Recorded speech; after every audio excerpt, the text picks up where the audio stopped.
Hi guys, welcome back to my channel. I am Career Culture. Welcome if you're new here. I am so happy to have you. Today we are going to be talking about the CV that got me 2 offers, not 1 but 2 offers at the world's largest asset manager. I really thought this was important to show you because I know I spent so much time, wasted so much time trying to figure out what the best CV I wanted to produce could look like. I'm going to go through the structure, even to granular detail like the font size and line spacing, okay, and what I put on my CV that made me stand out as the ultimate candidate even before anyone met me. Remember to like, comment, share and subscribe, and let's get into it. So how my CV goes, it's education and qualifications, insight day / events, experience, achievements and hobbies. That is the structure of my CV. That is how I lay it out. Within education and qualifications, I state my degree, where I studied, what classification I have. If you haven't graduated yet, you're going to want to put your predicted. I've put 2 bullet points stating what I had taken away from my course, and most importantly, I related it back to the role I'm applying for. I had so many different modules at university. Wanting to apply to an asset management firm, I put bullet points that would relate to the job that I was applying for. So for example, I spoke about corporate finance, which included loads of things about investments, and I also spoke about financial derivatives. In education and qualifications, I also have courses. I took an Excel course. I knew Excel would be something that would be basically it would be basic to have on your CV, but it just shows that you're trying. Any course that you can do that relates to your role, I would always recommend you do, just because it does show that you're making efforts towards being able to perform well in that role. Insight day / event, just to explain what that means, just in case you don't know, an insight day or event is a fantastic opportunity for you to go to the firm. It could even be a virtual event where you get to see what the firm's culture is like and what the firm has to offer in terms of different roles, different projects, different clients. I mean, they don't necessarily dive in too much to that, kind of depends. Insight days and events you mostly have to apply to. Applications, from my experience, they can be a bit not intense, but it's a bit like, whoa, like I'm actually only going to spend 8 hours with you, why do you need to know all this information about me? And then sometimes you just put your application through, send in your CV, and then you basically get approved. I was accepted onto a bulge bracket investment bank's insight program, so that actually ran for a few months rather than just a day or a few hours. That's where I really got to see across the whole bank and everything it had to offer. One of the sessions that I attended was actually tailored to asset management, and that's what I spoke about on my CV. Do you see where I'm going with this? You always want to relate whatever you put on your CV back to your job that you're applying for, because it has to have some sort of relevancy. Experience is the part where I was confused the most, just because sometimes I would think, do I need an extracurricular section? Do I need to like split it out a bit more? Every bullet point you put on that CV, it has to have a very clear meaning. Every line should pack a punch. That's what I always say to myself. If I was to read 1 bullet point, what am I going to think? What am I going to take away from that person? Everything should show a different skill or a different quality of you in the best light. You don't want to waffle. My bullet point, no more than 2 lines for 1 bullet point. Make it as short and concise as you can. I stress this so much because I struggled deeply with this so much. I love to chat. We already know that, we've established that. Especially demonstrating a skill / quality that you can bring to the role. For my CV, I literally copy and paste parts of the job description where I deem fit onto my CV, because those are keywords that they're going to be looking out for. I mean, I think we all know by now that firms, you know, they have technology that scans through CVs. I used to be one of those people that didn't believe it, but they do. They do.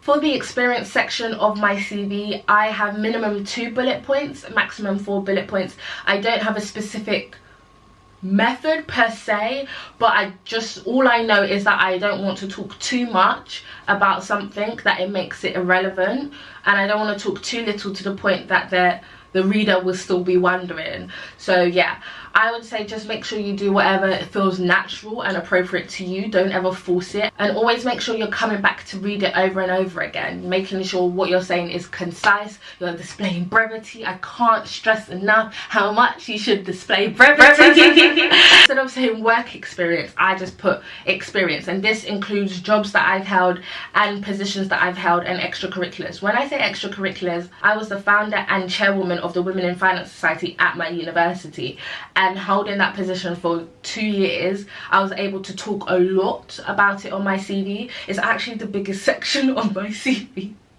as well. It's got the most bullet points. I'll give you an example of a bullet point that I have. Negotiated and secured a £1,000 digital marketing partnership with KPMG, collaborating in a professional environment to promote undergraduate opportunities. And that is it. I cut it there and I moved on to the next point, because I've shown that I can collaborate. I'm a self-starter. I'm able to negotiate and secure contracts with top firms. Whatever you do, whatever you say, please make sure you are basically showing them, wow, I am so amazing. Oh my gosh, I can't believe they've done that. My achievements is a section that I wouldn't say was the most valuable to my CV, but it kind of spoke to the type of person that I am. My achievement on my CV is that I was an ambassador for Bright Network for Internship Experience UK. Your achievement can be anything that means something to you, and when you get through to the interview stage, it is a great talking point to show your passion about anything. The fact that you achieved something through that, mwah, amazing, chef's kiss. There's a lot of speculation around hobbies as to what you can say, what you can't say. Am I supposed to say I love the gym? Am I supposed to say I love to skydive? What do I say? My hobby, as you can probably tell from watching, my hobby is that I'm a content creator on YouTube. And when I tell you they loved that, it was a great deal of conversation during my interview rounds, and they loved the fact that I started this wildly exposing journey. Not saying you have to start a YouTube channel, honestly, you don't have to. I think it's just that your hobby is where you can mostly stand out and be as unique as you possibly can, because I'm not going to lie, a lot of people are going to have insight days they've gone to. A lot of people may have an internship or some sort of job that they've had. Majority, if not all people, are going to have a degree.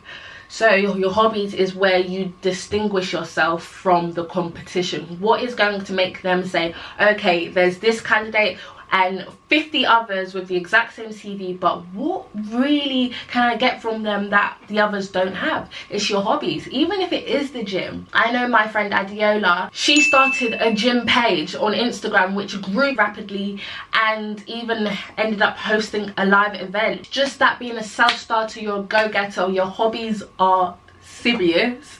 Not just, oh yeah, I like to paint because I love art. Like, you have to give them something more. You have to give them something that's like, that's really gonna grab them. Like, literally imagine you're the piece of paper, your arms reaching up to then tie and you're grabbing them. Okay, but you get my point. I'm gonna share my general tips with you because I had to do a little figuring out on my own.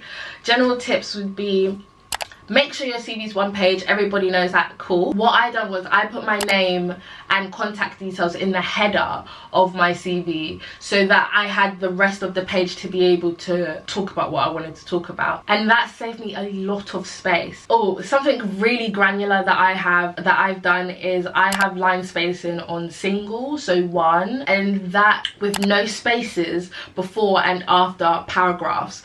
That is how I've been able to condense so much onto my CV, to the point where I have extra space. I could add a good few more bullet points to my CV or talk about another experience if I wanted to. I also use font size 8 in Arial. I mean, these are just like the basics, but I wish someone had told me this basically before I had to do a lot of figuring. I hope you enjoyed today's video. Please remember to give your girl a thumbs up and smash that subscribe button. I'm really trying to get to 400 subbies, so I would really appreciate you guys subscribing, and always chat with me in the comments. I love a chinwag. Have a lovely week. Bye. Hello everyone, CC here, CC for career culture. I am loving this lighting. Like, this outside, the weather looks terrible, horrendous, but inside I'm getting all the feels, all the vibes.